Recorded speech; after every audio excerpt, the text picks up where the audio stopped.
Hello दोस्तों, मेरे SSC GD परिवार में आप लोगों का बहुत बहुत स्वागत है। दोस्तों, आप एसएससी जीडी की तैयारी में आप लोग लग गए होंगे और मैं आज अपने चैनल पर एसएससी जीडी के जो पिछले साल एग्जाम हुआ था यानी 2023 में, तो उसका जो क्वेश्चन मैं मैथ का जो 20 क्वेश्चन आता है उसी को हल कराने वाला हूँ बेहतरीन ढंग से और बेस्ट सॉल्यूशन के साथ हल कराने वाला हूँ। ठीक है, तो ये वीडियो आप लोगों के लिए बहुत ही फायदेमंद होगा क्योंकि आप भले ही गणितज्ञ हों लेकिन आप प्रीवियस ईयर्स का क्वेश्चन नहीं लगा पाते हैं तो कहीं ना कहीं आप सिलेक्शन से दूर हैं। ठीक है, तो आइए हम पहले देख लेते हैं। सभी जितने भी सेट हुए हैं सबका एक दिन हर दिन जो है कि हम लोग क्वेश्चन को हल करने वाले हैं। ठीक है, एक एक वीडियो आप लोगों को प्रोवाइड की जाएगी। ठीक है, तो आइए हम लोग देख लेते हैं।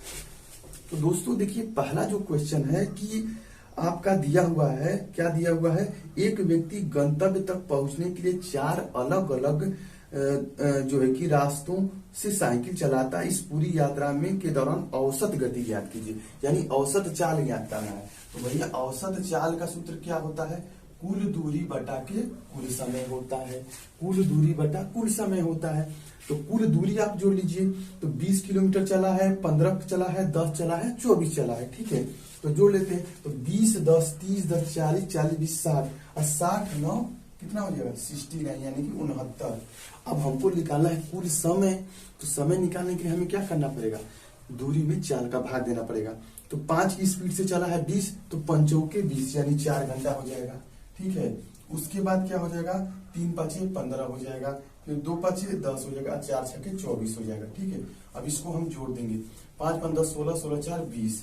ठीक है, अब भाग देंगे 2 3 6। ठीक है, 2 3 6 2 चौके 8 2 5 10। अब देखिए यहाँ पर क्या है कि 0 पहले से नीचे है और एक दशमलव बढ़ाया गया है उसके लिए, तो यहाँ पर टोटल यहाँ पर आ जाएगा दशमलव, ये हो जाएगा किलोमीटर प्रति घंटा। ये आपका उत्तर हो जाएगा। ठीक है, दूसरा आइए देख लेते हैं। दूसरा क्या है, दूसरा दिया हुआ है आपका, क्या क्वेश्चन दिया हुआ है कि 5x - 2y ratio x - 2y बराबर 9/17। तो आपको ज्ञात करना है 9x अपन 13y का मान ज्ञात करना है। क्या दिया हुआ है, 5x - 2y रेशियो का मतलब होता है बटा। ठीक है, उसके बाद x - 2y बराबर दिया हुआ है 9/17 दिया हुआ। ठीक है, अब क्या करेंगे, यहाँ तिरछा तिरछी गुणा करेंगे। क्या करेंगे, तिरछा तिरछी गुणा कर देंगे। गुणा कर दीजिए भैया, 17 5 85। ठीक है, x - 17 दूना 34y। ठीक है, और 9x हो जाएगा और -9 दूना 18y हो जाएगा। अब इसको घटा देंगे तो 15 में से 8 गया, 15 में से 9 गया, ये हो गया 6, ये हो गया 76, x हो जाएगा। अब बराबर 14 में से 8 गया 6। ठीक है, और 2 में से गया 1 यानी कि y हो जाएगा। यहाँ से x अपन y का अगर मान निकाल लेंगे तो 16/76। ठीक है, तो 4 से कटा दीजिए, 4 चौके 16 और 4 एकम 4 4 9 36। ठीक है, तो ये हो जाएगा आपका 4/19। अब हमको किसका मान ज्ञात करना है, ज्ञात करना है 9x अपन 13y। तो 9 देखिए x का मान कितना है 4 हो गया। ठीक है, और उसके बाद 13 और y का मान कितना है 19। क्या है 19, तो 9 चौके 36। ठीक है, 19 एक कम 19 19 दिया 57, 7 7 2 को 4 1 2 247 यानी इसका मान कितना होगा 36/247 हो जाएगा। ठीक है, तो दोस्तों अगला जो क्वेश्चन है बहुत ही इंपॉर्टेंट है कि एक डीलर ने एक वस्तु पर 72,000 रुपए के अंकित मूल्य पर 20% का छूट देता है यानी डिस्काउंट देता है। ठीक है, और 10% की हानि व्यय की। ठीक है, अंकित मूल्य पर उसे कितनी छूट देनी चाहिए जिससे उसे उस वस्तु पर 440 रुपए का लाभ प्राप्त हो। ठीक है, अब देखिए इस क्वेश्चन को कैसे लगाना है। क्या दिया हुआ है, अंकित मूल्य यानी कि एमपी कितना दिया हुआ है 72,000 रुपया दिया हुआ है। ठीक है, डिस्काउंट कितना है, तो डिस्काउंट आपका 20% है। कितना है 20%। और लॉस कितना हो रहा है, लॉस हो रहा है 10%। ठीक है, अगर हम 20% को भिन्न में लिखें तो 1/5 हो जाता है और 10% को लिखें तो 1/10 हो जाता है। ठीक है, इतना तो हो गया।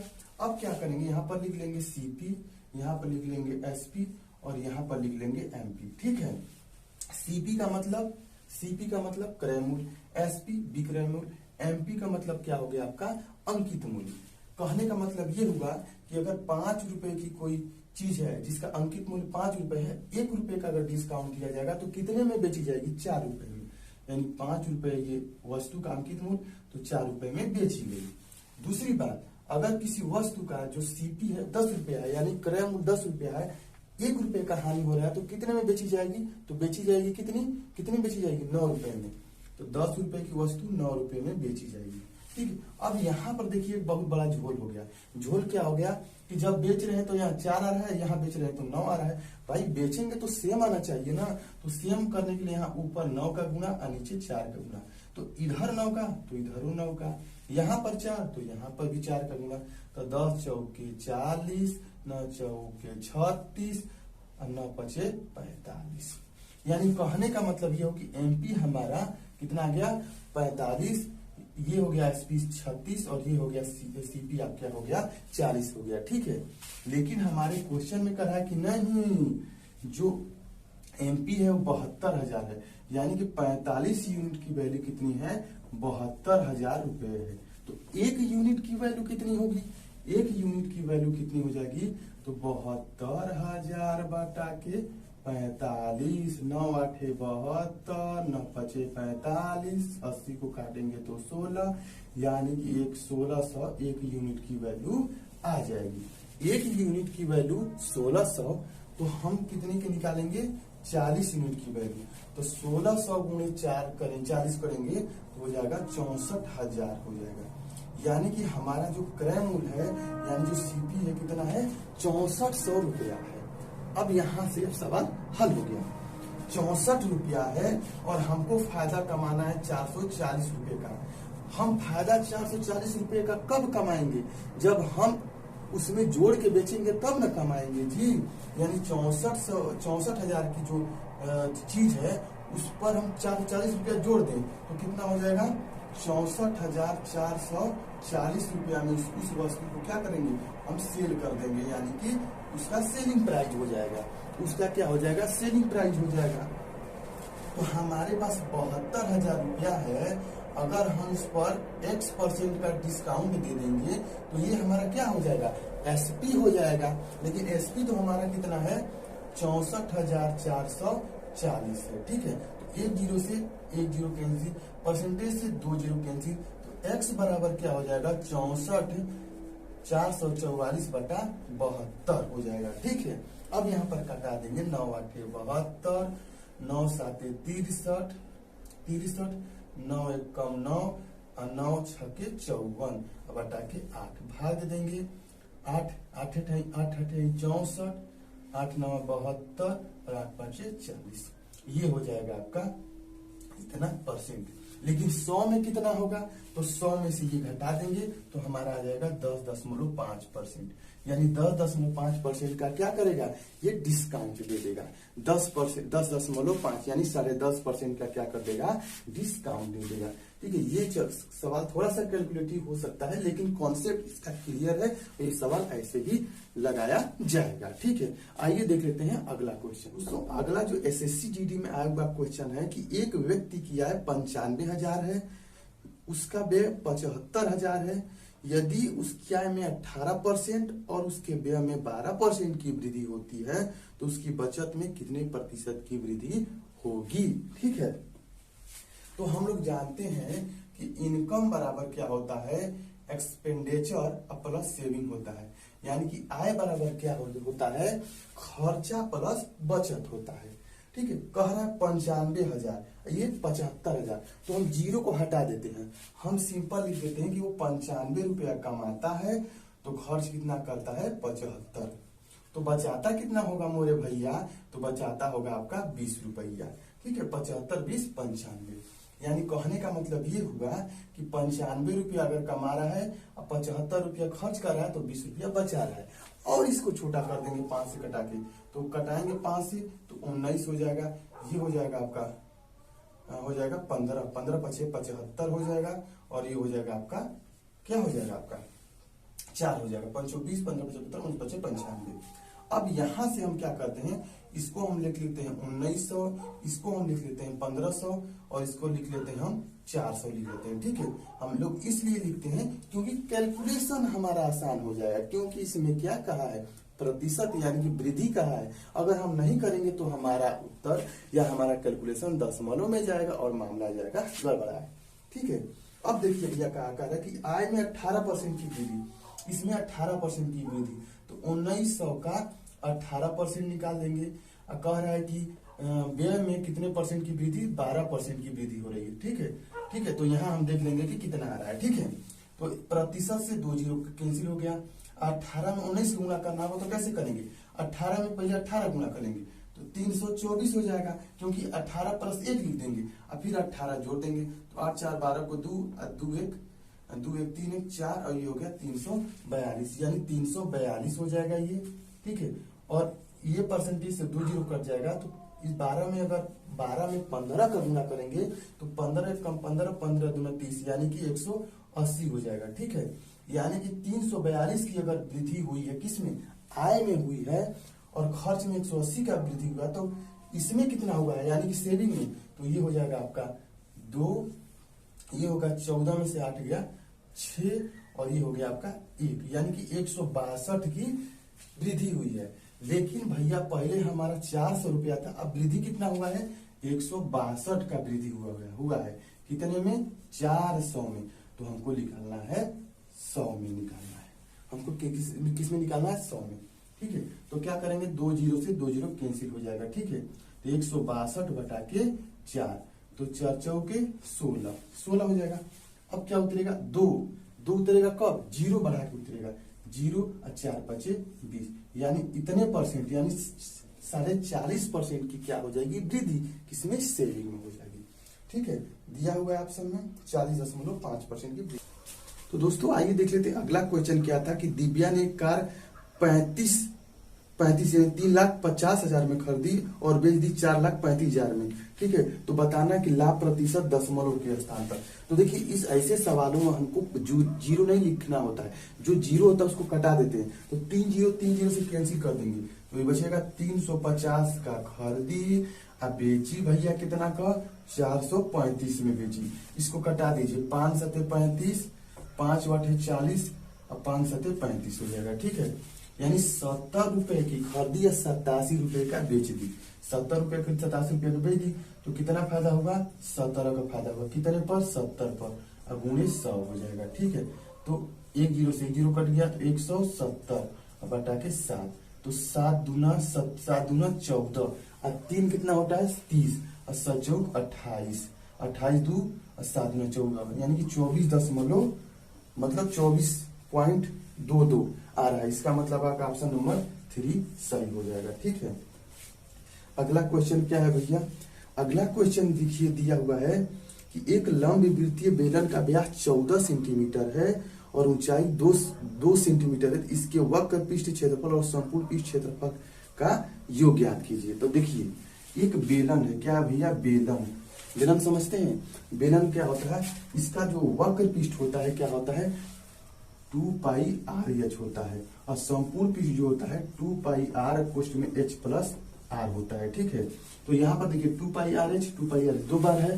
ठीक है, 2 बार है, तो यहाँ पर लिख देंगे 4 पाई आर एच और प्लस 2 पाई आर स्क्वायर हो जाएगा। भैया 2 बार है तो इसीलिए हम इसको जोड़ दिए हैं। ठीक है, यहाँ से अगर हम 2 पाई आर कॉमन ले लेंगे तो यहाँ पर बचेगा आपका क्या, 2h बचेगा और प्लस आर बचेगा। बस मान रख दीजिए 2 गुणे 22 बटा के 7, आर का मान दिया हुआ है, व्यास दिया है 14 तो त्रिज्या हो जाएगा 7 और 2 ऊंचाई कितना दिया हुआ है 2, तो 2 दूना 4 और प्लस 7, 7 7 से कैंसिल, 2 गुणे 22, 7 4 11, 11 दूना 22, 22 के स्क्वायर 484, इतना हो जाएगा आपका उत्तर सेंटीमीटर स्क्वायर। ठीक है, 7वां क्वेश्चन दिया हुआ है कि एक शहर में भालू की जनसंख्या प्रतिवर्ष 3% की दर से बढ़ी। अरे बाप रे, यदि शहर में भालुओं की वर्तमान जनसंख्या मतलब 21,218 तो 2 वर्ष पूर्व भालू की जनसंख्या कितनी थी।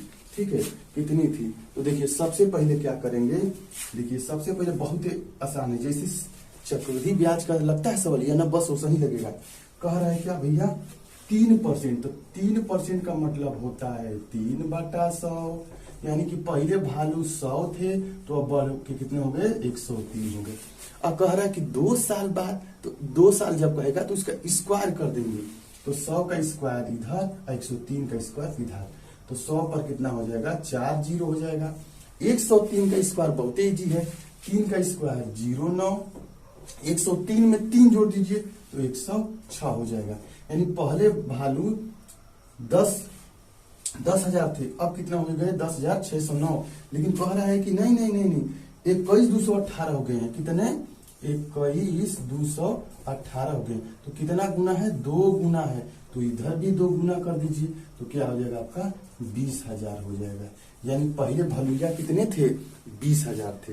यानी कि ऑप्शन नंबर आपका 3 सही हो जाएगा। ये अगला क्वेश्चन जो आया हुआ था, क्या आया हुआ था कि एक्स ने कुल 180 रुपए में 40 पेंसिल खरीदी और 180 रुपए में 2 दर्जन पेन खरीदे।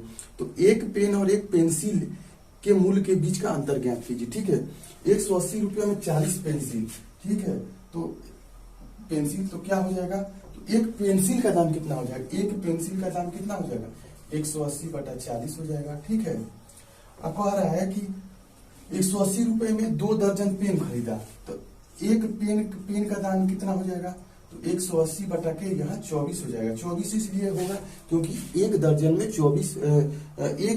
में 12 वस्तु होती है, तो 2 दर्जन में 24 वस्तु हो जाएंगी। इसको इससे काट दीजिए। ठीक है, तो 4 चौके 16, 4 बचे 20। इसको अगर काटेंगे हम, 3 8 24, 3 6 18, तो हो जाएगा 8 7 56, 8 5 40। अंतर कितने का है, 3 का अंतर है। यानी कितने रुपए का अंतर होगा भैया, कितने रुपए का अंतर होगा, 3 रुपए का अंतर होगा। ठीक है, अगला क्वेश्चन आइए देख लेते हैं। अगला क्वेश्चन क्या है, ये अपने वेतन का 45% भोजन पर खर्च करता है। बाप रे, अपने वेतन का 5% वृद्धा आश्रम में, बहुत बढ़िया आदमी है भैया।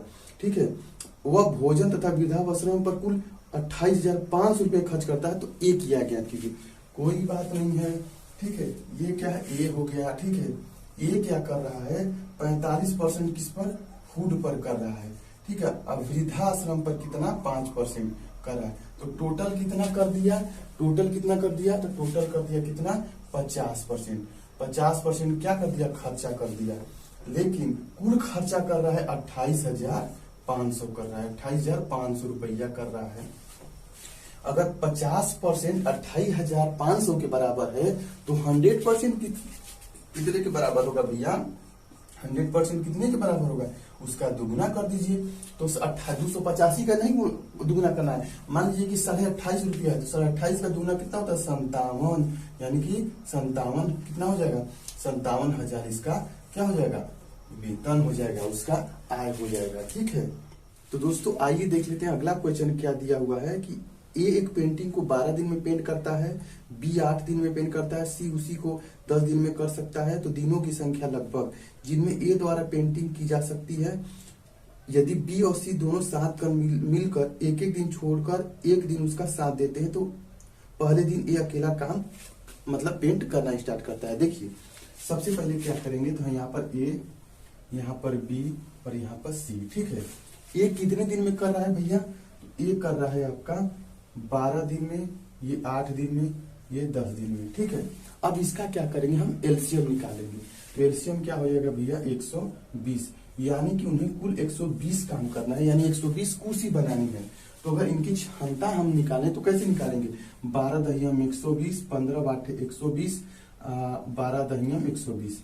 यानी कि एक दिन में 10 कुर्सी, ये 15 कुर्सी, ये 12 कुर्सी बनाता है। ठीक है, अब यहाँ मामला क्या है कि पहले दिन जो है फर्स्ट डे क्या करता है, ए काम पर आता है, और फिर सेकेंड डे क्या होता है कि ए के साथ बी और सी दोनों मिलकर काम करते हैं। ठीक है, तो ए पहले दिन अगर आएगा तो कितना काम फरिया देगा, 10 काम। और तीनों आएंगे तो कितना, तो 10 10 20 10 30 30 7 37 काम फरिया देंगे। यानी कि टोटल 2 दिन में कितना काम फरिया जाएगा, टोटल ये 7 और 3 4, यानी कि 47 कुर्सी ये लोग बना देंगे 2 दिन में। लेकिन हमको तो बनाना है 120, तो अगर इसको 2 बार हम ले जाए गुणा करके तो कितना हो जाएगा, 47 गुना कितना होता है, 94। ठीक है, और इधर भी हम 2 का गुना कर देंगे तो ये हो जाएगा आपका 4 दिन हो जाएगा। ठीक है, वो 4 दिन हो जाएगा, यानी 4 दिन में 94 कुर्सी बन जाएगा। उसके बाद फिर कौन कुर्सी बनाने के लिए आएगा, तो आएगा आपका ए। तो ए बनाएगा यानी कि 4 दिन अब प्लस 1 दिन और हो जाएगा, तो 1 दिन हो जाएगा। तो यहाँ से 94 में से अगर हम 10 माइनस कर लेते हैं तो ये होता है 84। अब 84 कुर्सी को बनाएंगे कौन, ये लोग मिलकर बनाएंगे। कौन कौन, 84 बटा के ये हो जाएगा आपका 37 हो जाएगा। ठीक है, इतना दिन लगेगा। अब प्लस 5 दिन परफेक्ट लगेगा, यानी 5 दशमलव में कुछ आएगा, यानी कि 5.4, यानी ऑप्शन नंबर 1 सही हो जाएगा इसका। ठीक है, इस तरह यह सवाल हल होगा। ठीक है, अब आइए देख लेते हैं आगे का क्वेश्चन। देखिए अगला जो क्वेश्चन दिया हुआ है कि 5 महिलाएं एक काम को 8 दिन में पूरा करती हैं, जबकि 8 बच्चे उसी काम को 8 बच्चे 10 दिन में पूरा करते हैं। तो 2 महिलाएं और 4 बच्चे काम को कितने दिन में पूरा करेंगे। ठीक है, 5 महिलाएं, ठीक है 5 महिलाएं, तो 5 महिलाएं तो लिखना है 5 यम लिख दीजिए। कितना दिन में, 8 दिन में। कब बच्चा, 8 बच्चा। कितना दिन में, 10 दिन में। 8 8 से कटुम, 5 एकम 5, 5 दूना 10, यम बटा सी 2 बटा 1, ये हो गया। ठीक है, यम इधर और सी इधर हो जाएगा और ये 2 हो जाएगा। ठीक है, यानी कि महिला 2 कुर्सी बना रही है तो बच्चा 1 कुर्सी बनाएगा। तो कुर्सियां कितना बनाना होगा, यानी टोटल वर्क हमको कितना होगा, तो टोटल वर्क 5 गुणे m यानी 2, ये 8, इतना कुर्सी हमको बनाना है। लेकिन कितने लोगों से बनवाना है, 2 महिला 4 बच्चे, 2 महिला यानी 2 गुणे 2 अब प्लस 4। ठीक है, तो 5 गुणे 2 बटा के 8 बटा के 2 दूना 4, 4 4 8, 8 8 कट जाएगा तो टोटल बचेगा 10 दिन, यानी 10 दिन में काम को क्या कर देंगे, फरिया देंगे। ठीक है, अगला क्वेश्चन क्या दिया हुआ है कि √6, √8 और √21 का चतुर्थानुपाती ज्ञात करना है। ठीक है, क्या ज्ञात करना, चतुर्थानुपाती। तो √6, √8 ये ऐसे, फिर उसके बाद √21 और ये यहाँ पर हम x लिख देंगे। इसका इसमें गुणा, इसका इसमें गुणा हो जाएगा। ठीक है, तो जब इसका हम इसमें गुणा करेंगे तो √8 हो जाएगा और गुणे √21 हो जाएगा। x में जब मान निकालेंगे तो 120 छोड़ देंगे तो यह जगह √6। ठीक है, अब क्या करेंगे, अब रूट से हम क्या क्या बाहर निकाल सकते हैं।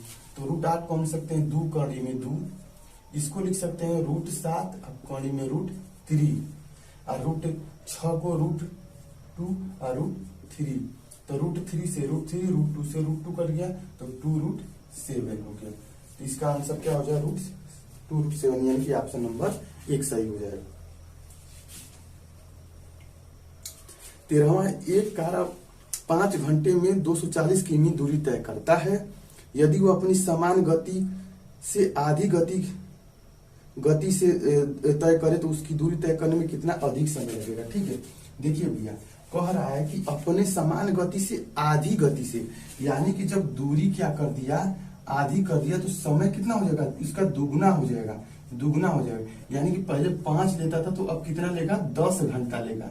पहले 5 घंटा लेता था तो अब कितना लेगा, 10 घंटा। तो कितना ज्यादा लिया है, तो 5 घंटा ज्यादा लिया है। कितना लिया है, 5 घंटा ज्यादा लिया है। ठीक है, अब देखिए अगला क्वेश्चन क्या है कि एक दुकानदार अपने वस्तुओं पर 40% का छूट देता है और बाद में 20% का लाभ अर्जित करता है।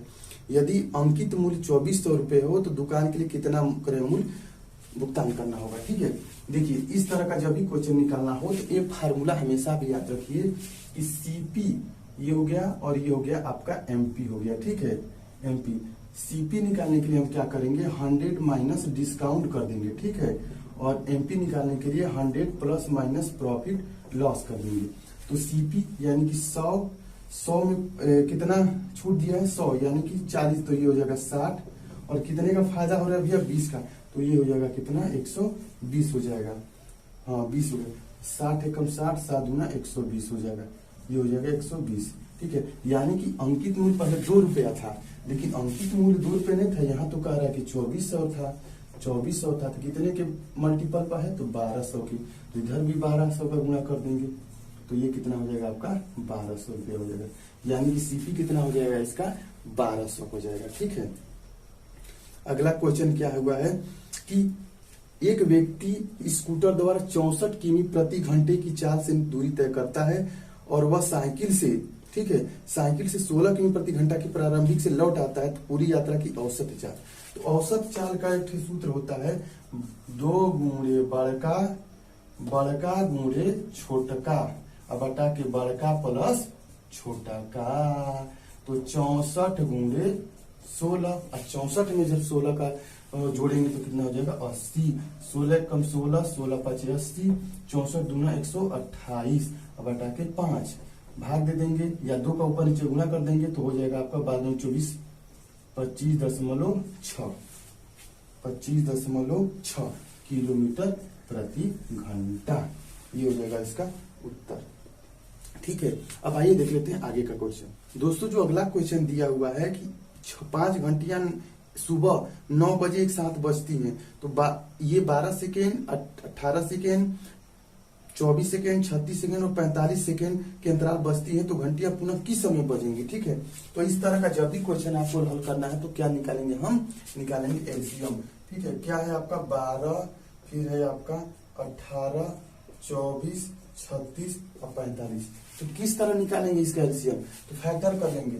ये हो जाएगा 2 दूना 4, 4 3 12, तितली के 9, 9 दूना 18, 2 3 मतलब 8 तितली के 24, ये हो जाएगा 9 3 चौके 36 और ये हो जाएगा 9 5 45। तो जो सबसे ज्यादा पावर किसका है, दो फैक्टर में अभाज्य गुणनखंड में, तो ये है 2 पावर यानी 8 का हो गया, फिर 9 का हो गया, फिर हो गया यहाँ पर 5 हो गया। ठीक है, तो 8 5 40 और 9 चौके 36 यानी कि 360 सेकेंड। 360 सेकेंड का मतलब कितना होता है, 6 मिनट होता है। 6 मिनट कितना होता है, 6 मिनट होता है। लेकिन घंटी कब बजी थी, सुबह 9 बजे बजी थी। इसमें 6 मिनट और जोड़ देंगे तो क्या हो जाएगा, 9 बज के 6 मिनट पर पुनः टिन टिन बजने लगेंगी। ठीक है, अगला क्वेश्चन क्या है कि 80,000 की राशि 10% वार्षिक की दर से ब्याज को वार्षिक ब्याज के रूप में चक्रवृद्धि होने पर कितने समय में इतना हो जाएगी। ठीक है, तो कुछ नहीं करना है, कितना भैया 80,000 रुपया है, कितना हो जा रही है, तो 117 128 हो जा रही है। तो सिंपली क्या करेंगे, हम दोनों में 8 का भाग दे देंगे, तो यहाँ पर भाग दे देंगे तो 0 हो जाएगा 4, और यहाँ पर कितना हो जाएगा आपका 8 एकम 8, 8 3 11 और चौके 32 और चौके 32 और 5 37, 8 छके 48 और छके 48 48 3 फिर और चौके 32 और 8 एकम 8, ये हो जाएगा। ठीक है, अब यहाँ हम क्या करेंगे, यहाँ क्या करेंगे, सबसे पहले क्या करेंगे, हम यहाँ पर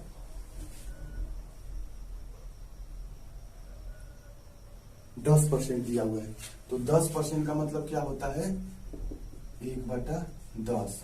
तो ये इसका मतलब ये हुआ कि ये 10 से कितना हो गया, 11 हो गया। ठीक है, 10 से क्या हो गया, 11 हो गया। जब भी 10 से 11 होगा तो हम क्या करेंगे, इसको देख लेंगे, क्या ये तो 10 के 4 पर है, तो ये 11 के क्या होगा, 4 पर होगा। कैसे पता करेंगे, 11 का क्यू जो होता है वो 1331 होता है। अगर हम इसमें 11 गुना करेंगे तो 1 3 1 4 3 1 4 3 3 6 और 1 हो जाएगा। और ये जो कपड़ा पर रहता है यही क्या होता है, इसका समय होता है। तो समय कितना हो जाएगा, 4 हो जाएगा। समय कितना हो जाएगा, 4 वर्ष हो जाएगा। 9 सेमी त्रिज्या और 15 सेमी ऊंचाई वाले एक शंकु को पिघलाकर 45 सेंटीमीटर ऊंचाई का बेलन बनाया जाता है, तो बेलन का व्यास ज्ञात कीजिए। तो शंकु का आयतन क्या होता है, 1/3 पाई आर स्क्वायर। आर कितना है, 81। ऊंचाई कितना है, 15। ठीक है, क्या बनाया जा रहा है, ये क्या बनाया जा रहा है, क्या बनाया जा रहा है, बेलन। शंकु को पिघलाकर बेलन में, तो पाई आर स्क्वायर। आर तो उनको निकालना है, एच दिया है 45। ठीक है, तो 15 3 45, 27 3 81, 3 9 47 यानी आर स्क्वायर बराबर 9। तो आर बराबर कितना हो जाएगा, 3। ये हो गया त्रिज्या। लेकिन हमसे क्या पूछा है, व्यास पूछा है, तो व्यास क्या हो जाएगा, 3 का दुगुना कितना हो जाएगा, 6 सेंटीमीटर हो जाएगा। ठीक है, क्या हो जाएगा, 6 सेंटीमीटर हो जाएगा। मोहन एक टेबल को 28-32 में बेच रहा है। यदि उसका लाभ 18% हो तो टेबल का क्रय मूल्य क्या होगा, टेबल का क्रय मूल्य क्या होगा। ठीक है, तो कुछ नहीं, सिंपल क्या है आपका 28-32 है। ठीक है, ये है इसका क्रय मूल्य। हमसे पूछ रहा है क्या कि टेबल का क्रय मूल्य क्या होगा, बेच रहा है। ठीक है, ये है आपका एसपी है, बेच रहा है, यानी कि हमको निकालना है क्या, क्रय मूल्य। तो 100% निकाल देंगे। ठीक है, अब बेच रहा है प्रॉफिट पर, तो ये हो जाएगा 118। 18% का लाभ रहा है तो 118 हो जाएगा। ठीक है, अब कटा दीजिए आप, दो पाँचे 10, दो नवा 18, ये हो जाएगा 24, ये हो जाएगा 16। ठीक है, तो ये हो जाएगा 14, 16 गुणे 100 बटा के 59। ठीक है, आप 59 से जब काटेंगे तो ये 24 बार में आपका कट जाएगा, तो ये हो जाएगा इसका आपका क्रय मूल्य कितना हो जाएगा, 2400 रुपया हो जाएगा। ठीक है, अगला क्वेश्चन दिया हुआ है कि 40 और 50 के बीच में कितनी अभाज्य संख्याएं हैं। तो 40 के बीच में 41, 43 और 47 तीन अभाज्य संख्याएं होती हैं। ठीक है, आइए देख लेते हैं आगे।